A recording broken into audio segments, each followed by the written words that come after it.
এই তোমাকে খতম। খাটের উপরে ভাতের থালা নিয়ে বসছে কেন? নামো নিচে। আরে নিচে নামো, পুরো খাটটা এঁটো হয়ে গেল। আমাকে এখন আবার সব ধুতে হবে। আরে নিচে নামো, নিচে বসে খাও। ভালো লাগে না, সব ধুতে হবে। কাজ বাড়াই খালি। একটু বললো ছি ছি ছি ছি ছি ছি ছি ছি। তুমি জামা কাপড় পরে বাথরুমে গেছিলে? তোমাকে না কতবার বলেছি জামা কাপড় ছেড়ে বাথরুমে যাবে?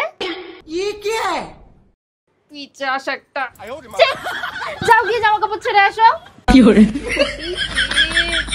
আরে যাও। फंस गया सी है।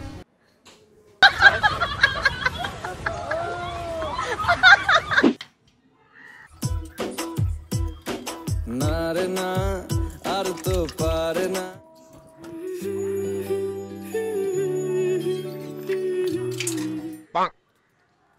কি হরে